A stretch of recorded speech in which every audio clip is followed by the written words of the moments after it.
Welcome, everybody. We appreciate your attendance at these conferences. This does not qualify for continuing education credit, and it's probably a bad idea to even watch it. Nevertheless, we do welcome your questions, comments, and suggestions. You have Mr. Gassman's email address there, agassman@gassmanpa.com. He accepts both questions and insults and receives generally equal amounts of each. So, without further ado, and nothing due to you or from you, we will now begin this broadcast. Oh, by the way, please close your cameras. Some of you are not all that attractive, and a few of you are undressed. So we need to get those cameras off. And thank you very much. And just walk the dog after this is over. All right. Okay. So welcome to Asset Protection Meets Estate Tax Planning. Many of you have attended a number of our talks, and I think we have not spent enough time and enough discussion on the creditor protection side of things, which is very, very important. I keep up a book called Gassman and Markham on Florida and federal asset protection law. It's available on Amazon, and if you are a Bloomberg B&A estate and gift tax subscriber, it is also available electronically to those subscribers. As we always say, the presentation does not qualify for continuing education credit, but 1 hour after this event is over, and boy, will you be glad when this is over, you'll get a recording of this event so that you can even watch it again. If you have trouble sleeping, this has been approved by the FDA for sleep. So this is what the email you're going to get in about an hour, and then please forward it to everyone you know. July 10th on Saturday at 1 o'clock, I'm going to be talking about planning for the sale of distressed business entities with some real experts, nationally known speakers and experts in this area. It is candidly a dress rehearsal for a conference that we're going to be presenting this at, but it should be pretty good, and we would welcome any questions you might have with respect to this. And Debbie, thank you for giggling after my puppet show. Also, July 21st, I'm going to be talking with a couple of national experts on charitable planning for business owners. I think this is really important if you're an advisor, to make sure you understand what the tax advantages are and what your possibilities are for this.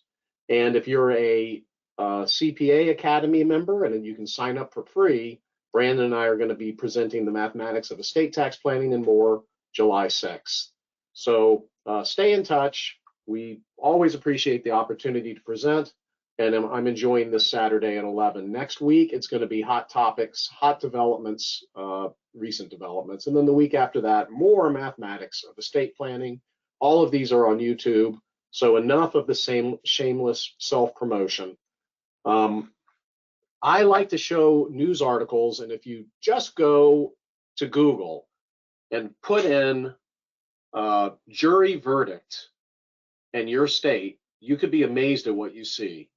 This is one where a lady in South Carolina took her 8-year-old to Target, and the 8-year-old picked up a hypodermic needle that probably a drug user had dropped in the parking lot. And the daughter picked it up, the mother swatted it out of the daughter's hand and stuck herself with the needle. So the mother went to the emergency room and had to get shots and had a lot of pain and a lot of side effects and sued Target.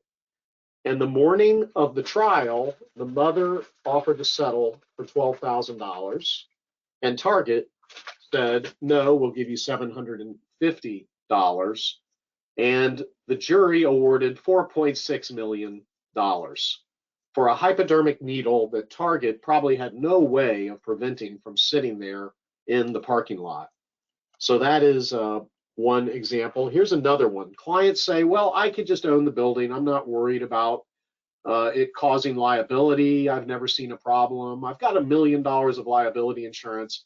Well, when a building falls on somebody, it usually costs a little bit more than $1 million to replace their body parts.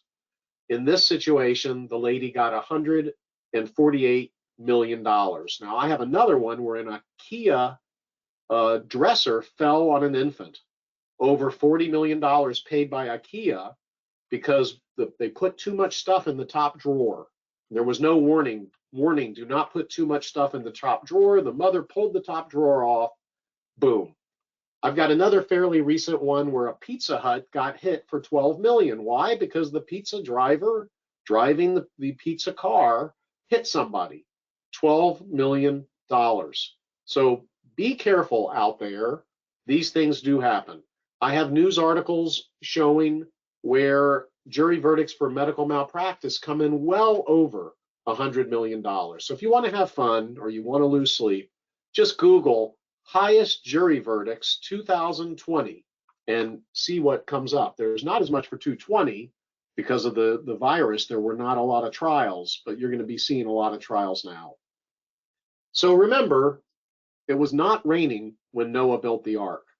So it's my job as an estate planner to not only get the estate plan right from the point of view of where do the assets go on death, but also avoidance of estate tax, which has been a big topic here for this series. And then finally, what about creditor protection? And how does creditor protection coincide with or run contrary to estate tax planning? So here you have the most common situation. They're affectionately known as spouse 1 and spouse 2. And spouse 1 has a revocable trust to avoid probate. And that revocable trust also helps avoid estate tax. Because if spouse 1 is lucky enough to die first, then the assets of spouse 1 can lock up in this trust. It becomes irrevocable. Spouse 1 can be the trustee. Spouse 1 can receive what he needs or she needs for health, education, and maintenance, can direct where it goes when they die, but it's not subject to creditor claims, hooray, hooray, and it's not subject to federal estate tax. So if I can be sure that spouse 1 is not going to get sued and lose the assets, I am delighted to put significant assets under the name of spouse 1 or spouse 1's revocable trust, knowing that if spouse 1 dies without creditors, spouse 2 will be the beneficiary of that trust, and the creditors of spouse 2 will not be able to touch the trust. Now, under Florida law, we have assets that a creditor can't take even if they have a judgment against you. Your homestead, your annuity contracts, your permanent life insurance contracts, those are creditor proof under Florida law. Your IRA, your pension accounts, your 401k, all creditor proof under Florida law and the laws of many other states. But if you put those assets under a revocable trust, they may not be creditor proof. The Florida law says a person owning life insurance, a person owning an annuity. It doesn't say a person's revocable trust, and we don't have test cases on that. So when we do the estate plan, when we do the recommendations for how to own things, we take this into account. Here's the next thing we take into account. What if spouse 2 is a neurosurgeon? And neurosurgeons get sued all the time. A lot of my neurosurgeons pay more per year in malpractice insurance than their coverage is for each claim. The coverage is $250 a year per claim. The client may have to pay $260,000 a year for malpractice insurance. So pay that bill when they do your brain surgery. They need the money. But anyway, spouse 2, we don't want to put anything in spouse 2's name, not only because we don't like spouse 2, but because spouse 2 has a high liability situation. So, but on the other hand, if spouse 2 dies first, we'd like to put the first $11,700,000 worth of assets under that trust so that we can have the credit shelter trust to avoid estate tax. And sorry, but we can't do that very carefully. Now, what about if we just buy an inexpensive $11,700,000 term life insurance policy on spouse 2? So then if spouse 2 dies, we have the credit shelter trust set up. But really, that should be instead in an irrevocable life insurance trust, so it won't even count.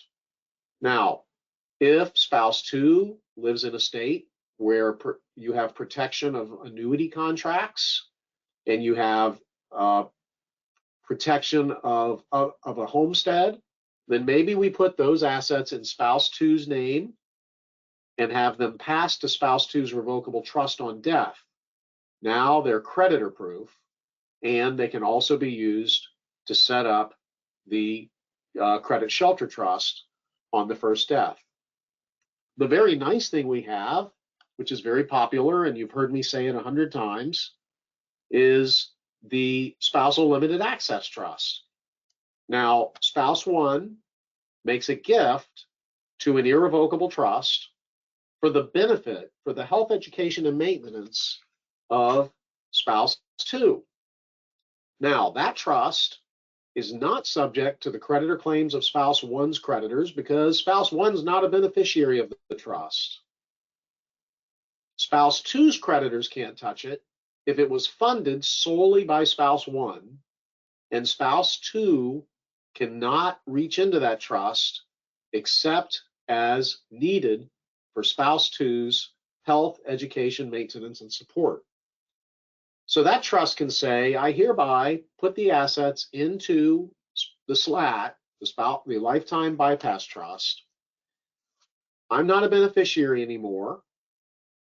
My lovely spouse 2, or my handsome spouse 2, and my lovely handsome spouse 2 is the beneficiary of that trust, and even the trustee can receive amounts as needed for his or her health, education, and maintenance. Nanny, nanny, boo-boo, the creditors can't reach into it if it was funded while no one was chasing spouse 1. So spouse 1 can take the first $11,700,000 worth of assets that spouse 1 has, put it in that trust. That trust will grow estate tax-free, never be subject to the creditors of either spouse. What if spouse 1 still wants to be a beneficiary of that lifetime bypass trust? Well, if you're in a normal common law state like Florida, Texas, New York, California, which is where most Americans live in those states, but many more, then if I set up a trust and I am a beneficiary of that trust, then my creditors can reach the maximum amount that the trustee is allowed to give me. So it doesn't work so well for me to set up a trust for my spouse that's a lifetime bypass trust that I'm a possible beneficiary of. But what if I set that trust up in an asset protection jurisdiction, such as Nevada, South Dakota, Alaska, or Delaware, which have specific laws which say that I can set up an irrevocable trust for my benefit that my creditors cannot reach into? And once I set that trust up, even though I'm a discretionary beneficiary, according to the law of that state, my creditors can't get hold of it. Well, then the question becomes, I live in Florida, my spouse who's the beneficiary is in Florida, and the creditor is in Florida, and the creditor sues me, and I say, you can't touch that Nevada trust. Look at the law of Nevada. And the creditor says, but look at the law of Florida. I'll go try to get a Florida judge to say that it's against the public policy of Florida for you to have set that up, and that in substance, this is a Florida trust, because even most of the assets are controlled from Florida. And we don't have good law or a good test case on that. We do know that the full faith and credit clause of the U.S. Constitution says that the judgment of one state must be followed by the judgment of a second state. But on the other hand, we do have the recent Cleopatra case where Cleopatra, who named their daughter Cleopatra? Just piece of advice, if you have a child, don't name her Cleopatra. Probably not a good idea. All the social pressure of being named Cleopatra caused this poor lady to not be able to pay the child support that she owed to her husband. So she moved her trust from California to South Dakota, got a South Dakota trust company, Triton Trust Company, which is a really good trust company. And Triton Trust Company said, we're not going to pay this child support because then there won't be enough assets here to support Cleopatra. So the South Dakota Supreme Court said, we don't care what the California court thought. In a collection action matter, following a U.S. Supreme Court opinion by Justice Ginsburg on a collection matter that happened a few years before, the South Dakota Supreme Court said, no, South Dakota law applies, not California law. We're going to ignore that California order. So eventually, this may go to the U.S. Supreme Court or to other courts. We're just not sure now. So if spouse one wants to be a beneficiary of the lifetime bypass trust, how about if the lifetime bypass trust says spouse one can never be a beneficiary unless one, there's a divorce, which is not expected, or two, spouse one's net worth goes so low that he can't maintain his standard of living. And in addition to one of those circumstances, independent people named trust protectors would have to add spouse one as a beneficiary. Well, now is spouse one a beneficiary? Under Florida law, I submit to you, probably not. Under Nevada law, by their asset protection statute, certainly not. So that may be a way to handle this. Now, another possible way to handle it would be spouse one sets up the lifetime bypass trust for spouse two, and spouse two sets up a similar but substantially different lifetime bypass trust for spouse number one. So what happens here? Under the estate tax law, the U.S. Supreme Court, in the case of Grace versus Commissioner, and then subsequently the IRS in rulings and a couple of other cases have said, one spouse sets up a trust for the other spouse and then vice versa. And then the open quotes reciprocal trust doctrine, which normally uncrosses these trusts, may not apply, will not apply if the trusts are substantially different. But there's also a common law restrictive reciprocal trust doctrine. And my concern is that the common law reciprocal trust doctrine, which goes back to the law of England in 1776, if you're a Floridian, because Florida law adopted the law of England 1776 when Florida became a state. Now, why didn't they take on the law of England in the 1800s when Florida became a state? My theory is that they had the Blackstone law books from 1776, and the other colonies had adopted 1776 law, so Florida did too. But anyway, I'm concerned that if I set up a trust for Marcia and Marcia sets up a trust for me, that the creditors will be able to uncross the trust using the law of England 1776, and therefore the IRS will also uncross them. Because if I set up a trust that my creditors can reach into, then I'm considered to be a beneficiary because I can go run up a bunch of debt and have the creditors reach into the trust. So that is a discussion for married couples and the decisions that we need to think about. What do I have between the two spouses? No, not a prenuptial agreement, not a marriage counselor, a Florida tenancy by the entirety's ownership. Florida, Pennsylvania, Wyoming, Delaware, and are the states that recognize pure protection for any kind of tenancy by the entirety's asset. So my wife and I have a joint tenancy by the entirety's bank account. If one of us dies, the survivor owns it, but while we are both living, if you get a big judgment against me or her, but not both of us, you cannot reach the TBE asset. Now, since Florida, Wyoming, and Delaware and Pennsylvania have this law, if your client lives in California, which doesn't have this law, can your client set up a Wyoming LLC and declare that it is a tenancy by the entirety's asset after transmuting out of community property treatment? The answer is unknown, but perhaps WAT, worth a try, nothing to lose. and you have a 2-year-old Iowa Supreme Court case. Yes, the respected, well-known, internationally acclaimed Supreme Court of the state of Iowa.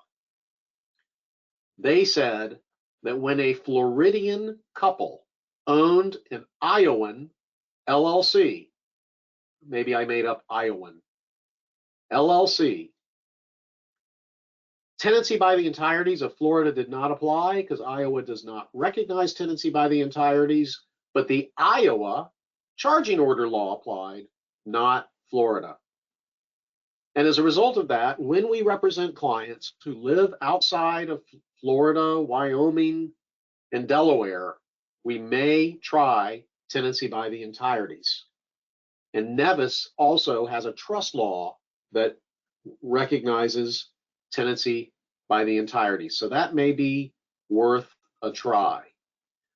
What we know for sure is that if you live outside of a tenancy by the entirety state and you buy real estate, married couple buys the real estate, titles it as tenancy by the entireties, stays up in New York, files bankruptcy in New York, the bankruptcy court will recognize the tenancy by the entireties in real estate. There are published cases on that. So when your client goes to buy their vacation home in Florida, like everyone else on earth, our values are way out of whack right now. They can put that in tenancy by the entireties, and if one of them gets sued by a creditor, the creditor cannot touch the asset.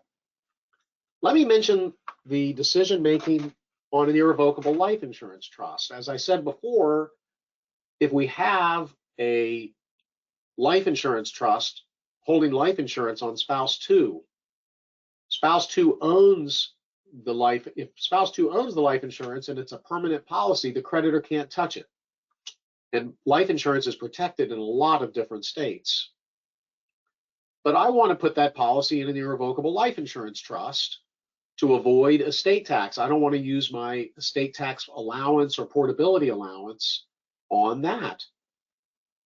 So what do? Well, I have to decide one thing or the other, because if I want access to that policy, I need to keep it in my name to keep it creditor proof.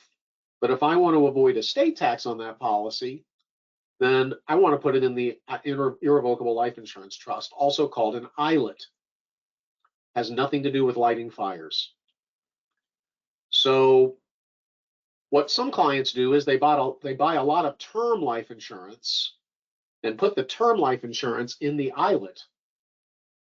And then they buy a permanent policy with a very high ratio of cash value to death benefit, and they own that outright to get the creditor protection and to have the tax advantage of the ability to let that cash value grow. And then if needed, you can borrow it out income tax free. You could take money out up to your basis income tax free. And at least in Florida and many other states, creditors cannot take the money that you pull out. There's another thing called split dollar that we commonly use. I put a irrevocable life insurance trust owns a permanent policy, and I have my family limited partnership or my wife, who's less likely to be sued than me, primarily because she's more likable. And then we just loan money to the life insurance trust at very, very low interest rates, the long-term applicable federal rate. And that is called loan regime split dollar. So that's another possibility to loan money to the life insurance trust. Hopefully the policy will outperform the interest rate on the loan, which would presently be just a little bit over 1%. One question is, what is the orange ping pong ball? Well, I tend to lose my dictaphones, so I put an orange ping pong ball on them, so when I look for them, I can just find the orange ping pong ball. But if that doesn't work, I have a tile on it, so my cell phone can find my dictaphone, and my dictaphone can find my cell phone. Yes, it's an interesting life. Let's go to page 23. And by the way, as you probably guessed, I probably won't be able to cover all the slides today. And I apologize to your printer and your toner if you printed this out. But our slides are designed to be used without assistance. What is the second tier of planning to avoid estate tax and avoid creditors for this lovely married couple?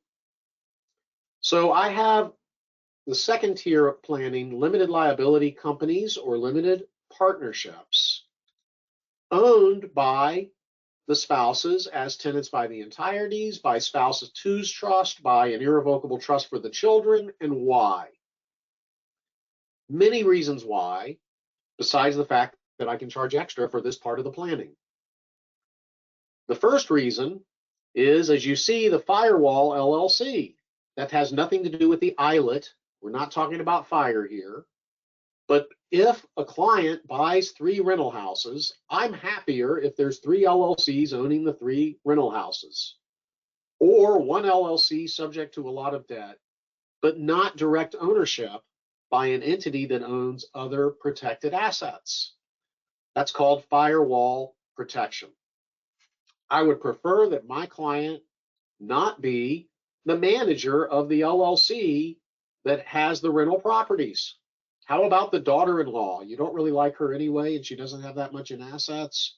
Or that nephew who you helped put through college. They would be really good managers to interact with your tenants and your contractors on your rental properties or a management company.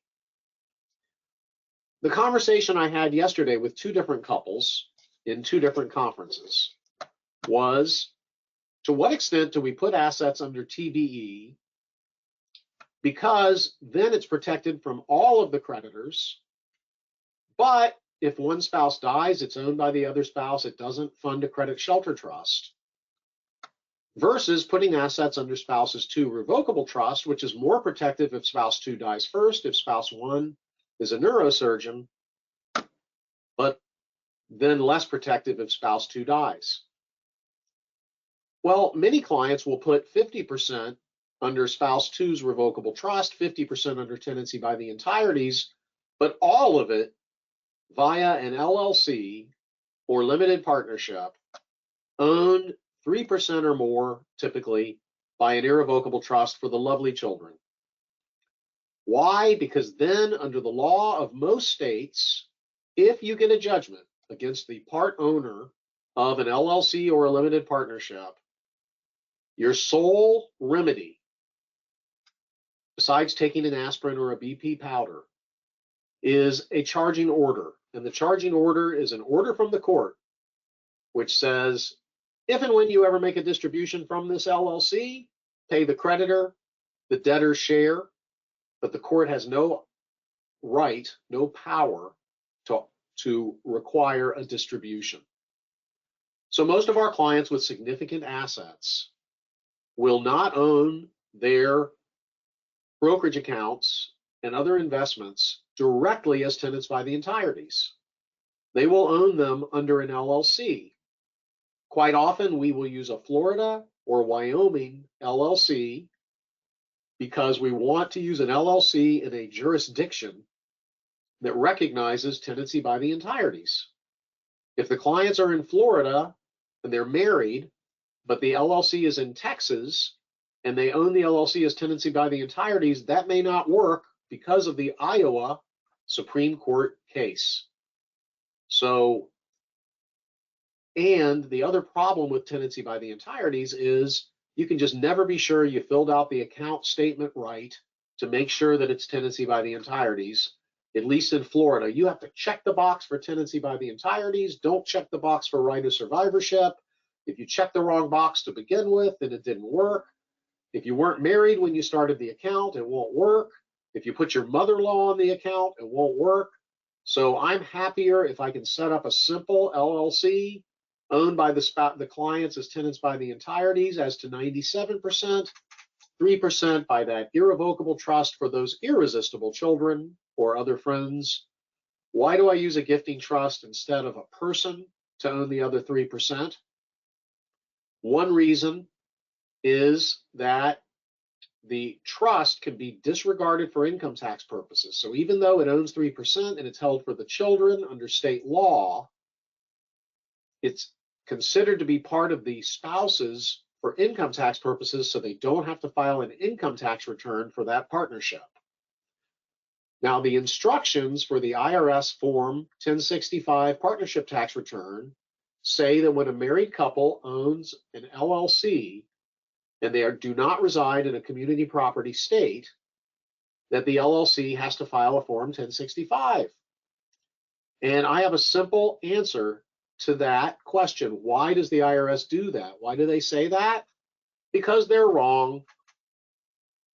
However, notwithstanding that, in my opinion, they are wrong, in their opinion, they are not wrong. And therefore, you rely upon a revenue procedure that they have also issued, which says that if you have a partnership arrangement and the partners fail to file a partnership tax return, but it's a simple arrangement with not more than a certain number of partners, and all of the partners showed the income on their tax returns, then you are penalty proof. So on this one, better to ask forgiveness than permission. However, sorry, that's like the third however, don't put S corporation stock into one of these jointly owned LLCs, because then the consequences could be dire. So another example of the asset protection LLC is, I set up an LLC. It's owned 97% by me, 3% by a trust for my daughter. Then I set up the Nevada Trust. I'm not so sure the Nevada Trust is going to work from a creditor protection standpoint, but it's another fence for the creditors to have to jump over. I transfer 97% ownership in the LLC to the Nevada Trust. Now the creditor challenges the Nevada Trust. They win the challenge. What do they get? Only a charging order, nothing more than a charging order. So, and by the way, if the Nevada Trust says that if attacked, the trustee may resign and the alternate trustee is in Nevis and Nevis doesn't recognize U.S. judgments, et cetera, why else would I use an LLC in this type of planning? Well, besides the fact that it looks cool on the chart, if the gifting trust owns 0.5% voting, 2.5% non-voting, and the clients own 0.5% voting, 96.5% non-voting, and the LLC has $10 million worth of assets, and the clients die in a terrible accident, what do I value their 97% of the LLC at? I'll give you a hint. The answer is not 9.7 million. It's going to be more like 66.5 million. You're going to take a discount anywhere, who knows, from 15% to 40%, depending upon what auditor you get and what judge you get. You're going to take a large discount. So, for example, I met with a family last week. Grandpa's at about 14 million. He's reluctant to do planning. Can I just get Grandpa to put most of his assets in an LLC owned 97% by him, 3% by an irrevocable trust for his children? The trustee of that trust will be the most trusted person. Grandpa will have the power to replace that person with another trustee, but that trustee will hold half of the voting rights in the LLC. Grandpa dies, everyone's sad. The LLC is valued at 10 million. Grandpa does not file an estate tax return. Everyone's happy about that part. A couple of years later, they dismantle the LLC and they spend the money on luxury. So I've done two things for Grandpa. One, I've saved him from the federal estate tax. And two, I've made his assets more safe, because now if he's in a car accident, the only thing the creditor can receive is a charging order against his LLC interest. So the plaintiff lawyers are much more likely to settle. Now, with a single individual, we don't have tenancy by the entireties, and we don't have the ability to have our spouse make a gift for us or for us to make a gift to a trust that can benefit our spouse. So what do we do? Well, one thing you could do is get married, but that would be a whole different webinar on probably why you would or wouldn't want to get married. But if you do go ahead and get married, my advice is to marry somebody very, very, very wealthy so that you don't have to worry so much about supporting them. It's better to worry about how they're going to support you.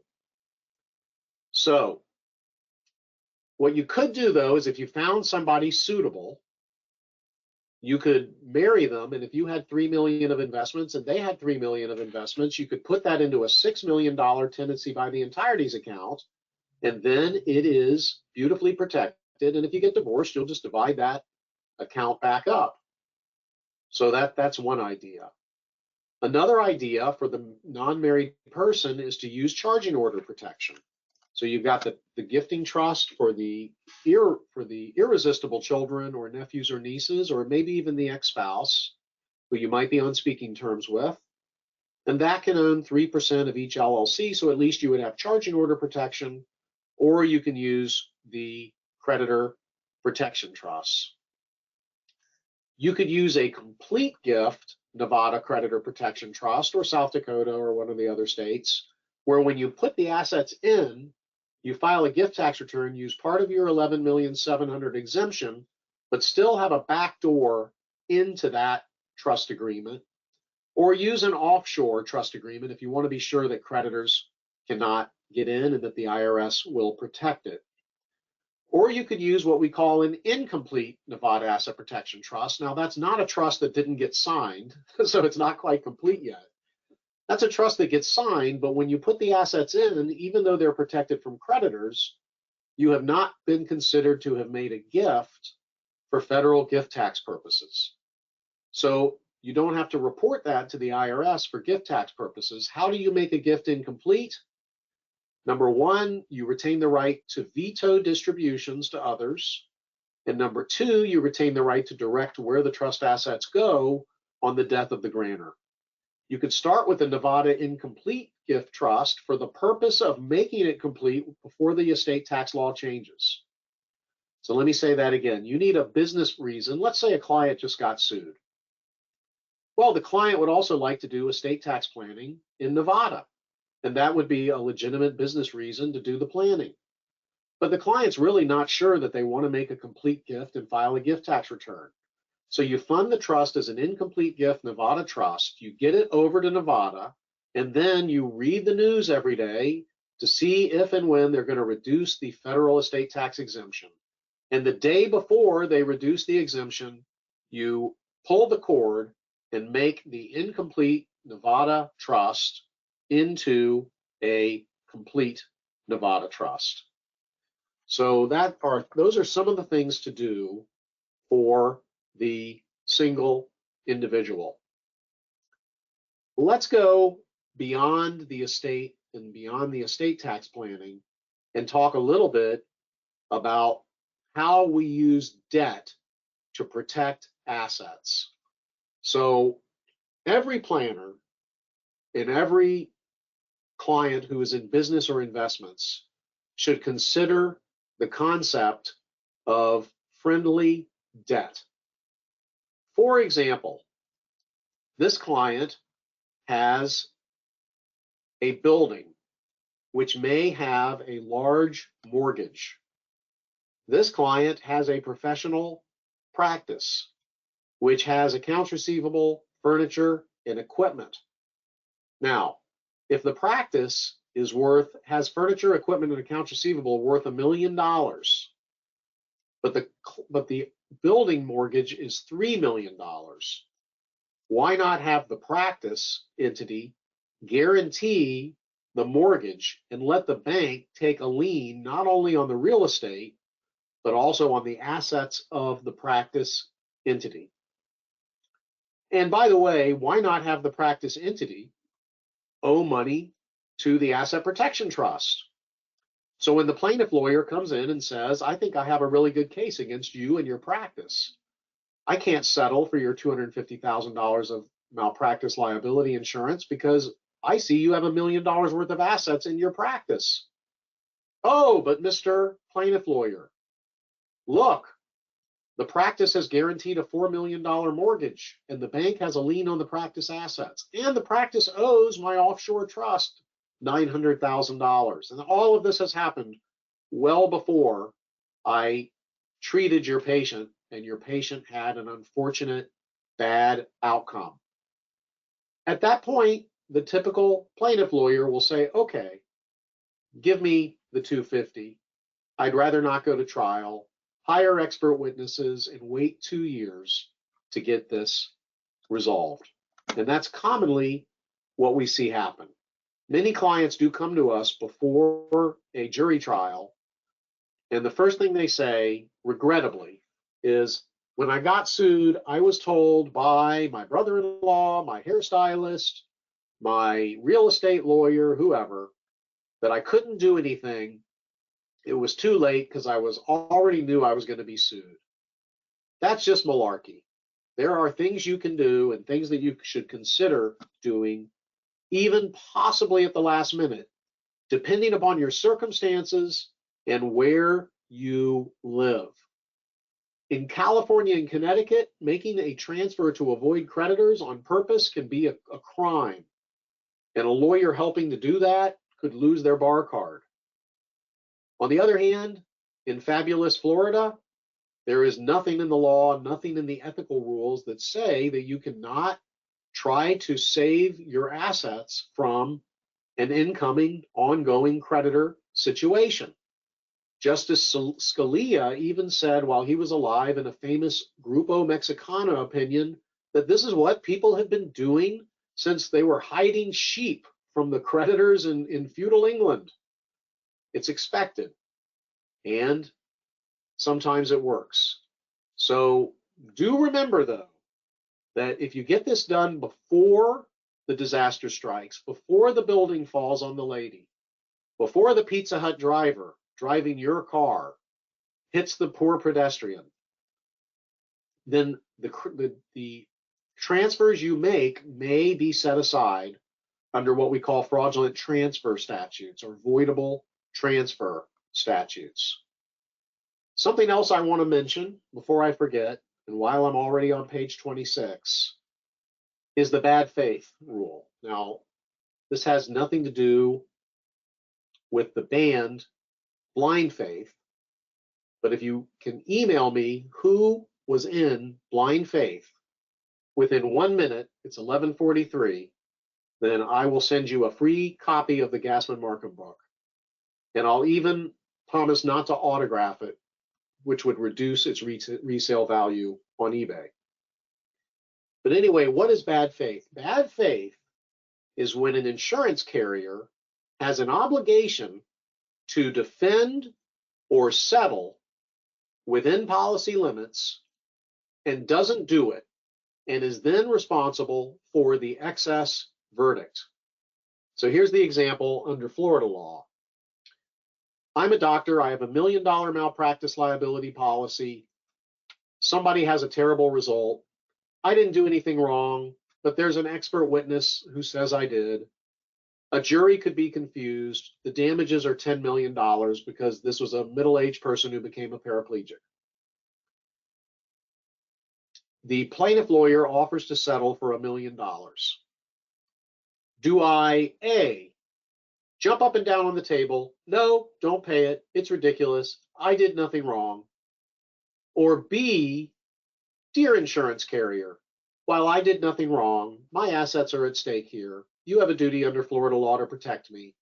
Please pay the $1 million or do whatever it takes to settle this case. But if you decide not to, although I will hold you responsible for any excess verdict, I will cooperate fully and go through jury trial and testify valiantly and promise not to cry. Well, now the carrier is on the hook for the excess verdict if you chose path B. If you chose path A, not so much. Now, the insurance carrier that is defending you hired a lawyer, and that is your lawyer, not the insurance carrier's lawyer, but does that lawyer want the insurance carrier to get angry at that lawyer? Does that lawyer want to tell you, man, you could have settled this for $1 million. You should tell that insurance carrier right now in a strong letter that they better settle or you're going to sue them. That's where normally the lawyer for the insured will tell the insured, hey, go see my friend John. He's an independent lawyer. We know each other. He needs to write the bad faith letter for you. But unfortunately, what we find many times is when the client comes to us 10 weeks before jury trial, the client didn't realize that they should have gone to an independent lawyer. So there's been no bad faith letter. And that's where sometimes we go to the plaintiff lawyer and say, hey, you got a jury trial in 10 weeks. Are you willing to settle within policy limits? If you are, please write us a letter and tell us that, yeah, I'm sorry we didn't do it before. No, I don't know why we didn't do it a year and a half ago when you offered it. We understand you're angry. Could you please just write the letter? Okay, thank you for the letter. Dear insurance carrier, please pay this or be responsible. And you're so much better off as the result of that. And once you get the bad faith letter in place and you're in a good position, assuming that you can be under the law of your state, now transferring your assets so the creditor can't reach them, even if they get a high verdict, should not be a fraudulent transfer because you really don't think you have the exposure. So there's a lot of definitions here. There's a lot of asset protection choices that I haven't discussed. Page 34, all the things that are protected in Florida. A short commercial for Florida. Move to Florida even after you have a judgment against you and buy a big house up to half an acre if you're within the city limits, up to 160 acres outside of these city limits. And the Florida fraudulent transfer statute does not apply to homestead.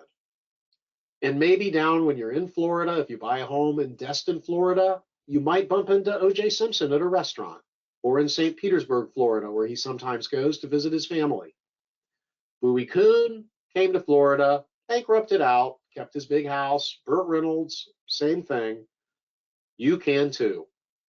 So that would be a reason to own a Florida property. But if you are forced into bankruptcy, within 10 years of doing that, for the purpose of avoiding a creditor, you lose the home in bankruptcy. How do you stay out of bankruptcy? It takes 3 creditors to force you into bankruptcy, settle with all the creditors but 2 of them, and then come down to Florida, move into your nice big house, and they will generally settle with you. And you can live on a reverse mortgage, or you can live by selling the excess acreage of your house periodically. Or there's even one decision that says you can buy a mobile home park and keep the income from the mobile home park and live on the mobile home park. That's one decision that somebody was successful in with. So let me just see. I wanted to mention that the ownership of a business, I would keep the real estate separate from the medical practice, maybe separate from the patents and intellectual property, and maybe even have a separate management company owned by the various parties. This combination here on page 39, so many people, quite candidly, just get it wrong. They come over and they have an issue, or they don't have an issue yet, and everything's owned the wrong way. They haven't thought about it. If you have a family limited partnership or an LLC, don't put everything in it. Don't put anything that's going to cause liability directly under the partnership. If you're going to make mortgage loans and you may be violating the Dodd-Frank law, put it in a separate LLC so when you get sued by the borrowers, you don't lose everything. If you're going to invest in a hedge fund that's giving you a great big rate of return and may turn out to be a Ponzi scheme, and then you may have to put money back, like what happened in the Bernie Madoff case, people put billions of dollars back. They got sued. So I had a client that had wisely put all their investments under a limited partnership, 20 million with Madoff and 10 million from others. Well, guess what? the Madoff 20 evaporated, and then they got sued by the trustee for another 20, and they lost their 10. So careful there. When you deal with anyone other than a mainstream brokerage firm, you may face that situation. And when you have friends that are making big rates of return, just run away. It's not worth the risk. And then secondly, you may sign up with an LLC where you own 26%, the other people own 74%, but you have to make capital calls under the LLC operating agreement. You have to guarantee bank loans. We'll put that under a separate LLC to limit the liability for that. Equity stripping, a favorite term, has nothing to do with getting naked in a hot tub. Equity stripping, I'll give you an example here of equity stripping. You have a business entity and a building entity, and you're so proud that you have no debt. And wouldn't you rather have debt? So you might set up a Nevada trust and have promissory notes owed to the Nevada trust, or simply to the spouses, so that when the creditors come, they realize that the first dollars out are going to the older debt. I thought I had another chart I wanted to show you on that, but I don't see it right now. But there's lots of things you can do. I hope that I've covered a lot of good things for you. Now I'm just going to answer questions. I've got about 15 to 20 of them. If you don't want to hear the answers to these questions, you're welcome to leave. I won't even know you went, but do please consider sending me an email with any questions, comments, or suggestions. Let me also make mention that I sent you a fairly recent article, an article we wrote last year on big mistakes that people make in their creditor protection planning when their business becomes insolvent or they become insolvent. And when COVID-19 hit, quite candidly, I was expecting that there would be a significant recession, and it didn't happen. And I'm really glad I was wrong. The next question is, when will the next recession occur? It's not a matter of will there be another recession. There have always been recessions. It's not a matter of if something like waterfront real estate or Bitcoin is a flash in the pan that's going to go down to 1/3 of its value of what it is today.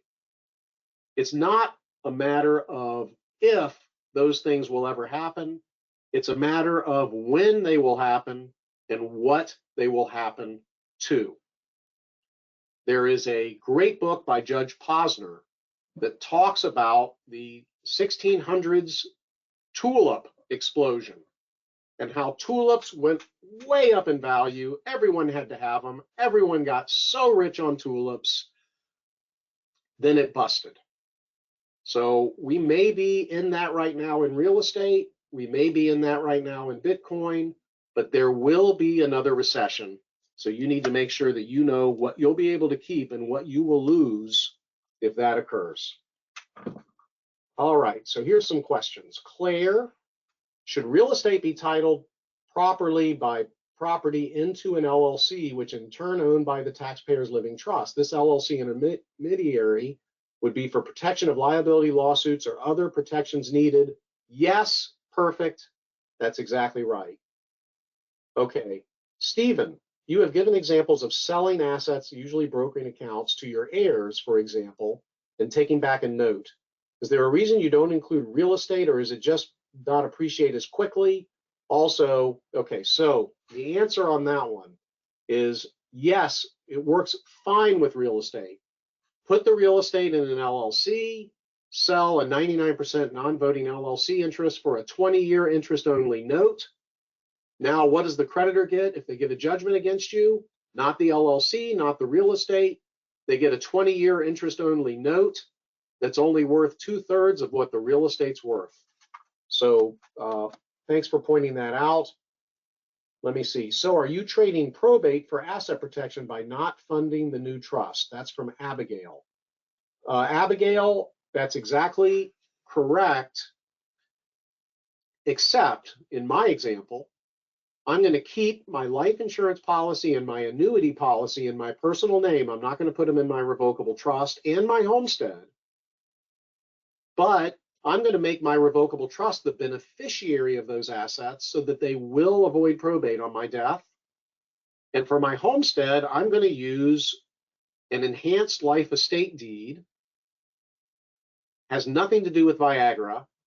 It is a ladybird deed, which says I own the house, I continue to own the house, I control the house, but on my death, the house is payable upon death to my revocable trust. So avoiding probate is a good thing. If you have a responsible lawyer who's going to handle your probate and is willing to charge by the hour, probate should not be all that expensive to move assets out of personal names into the names of trusts. When the probate fees go way up, when we're working on an hourly basis, is when we have to completely reorganize somebody's entire life effort to make everything disorganized. If I have to come over to your house and go through boxes of paperwork, I've even crawled, my second year of law practice, I spent 2 hours crawling around in a man's attic going through 42 boxes of junk to try to figure out where the title to his car was and that type of thing. So it's not necessarily the probate that's expensive. On the other hand, if you name a bank or a law firm in your documents to be your personal representative or executor, and you die, in many states, they are allowed to charge a percentage. But if your documents say only if you charge no more than XYZ, then they can't serve. I mean, then there's not going to be a problem. Okay. Is the slat still good if there's no creditor protection? Yes, David, I think the slat is still good because I sell slats. All right. Somebody wrote Eric Clapton. Very good. Yep. Blind Faith was Eric Clapton and somebody else, I forget. I think it was Rod Stewart. I'll let everybody know. But thank you very much, Michael. You win a free book. Meryl Streep. Sorry, Jacqueline. Meryl Streep was not in. Oh, here it is. It's Steve Winward, Ginger Baker, and Eric Clapton. Rob, I'm sending you 3 copies of the book. Thank you for reminding. And Frank got it right also. And David got it right also. Charles got 2 of them, so I'm going to send you half of a book. Do you want, just let me know if you want the first half or the second half. All right, David Baker, thank you very much for saying that this was a good seminar. People normally do that when they send a question because they want to make sure we answer the question. You have clients who wish to make charitable contributions designated in their wills, but it doesn't say the source. Well, it's a great idea to say that the money coming to my trust from my IRA will go to charity to the extent of my charitable disposition, or to make the IRA payable directly to the charity, or make the IRA payable to a family foundation to be established upon death. You can do that and save all the income tax on the IRA and have control. And one of the best creditor protection arrangements is simply to take a big tax deduction on a big charitable contribution to a family foundation that you can work for and make an honest living from. Creditors are not going to be able to touch that. We had a client who recently was insolvent and had given hundreds of thousands of dollars to their church, and the creditors did not try to attach all the money they had given to the church. And now family members, you know, may work for the church doing honest work at fair market value. Second question from David. My wife and I are 70 and have about a $6 million outside of the home, split IRA and brokerage accounts. Planning was fine at 11.7 million, but if it drops below 11.7 million, should I revise and wait for next round for exemptions to go up?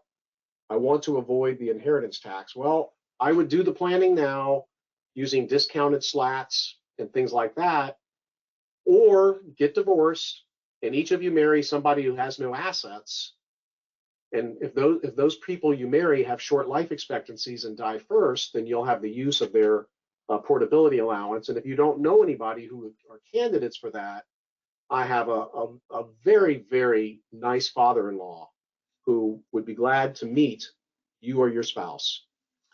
Thank you very much. I think I've answered all the questions. We finished in a square hour. Next week, we'll finish in a rectangular hour. Thank you again for all of your attendance and all of your patience with this program, and have a fantastic day.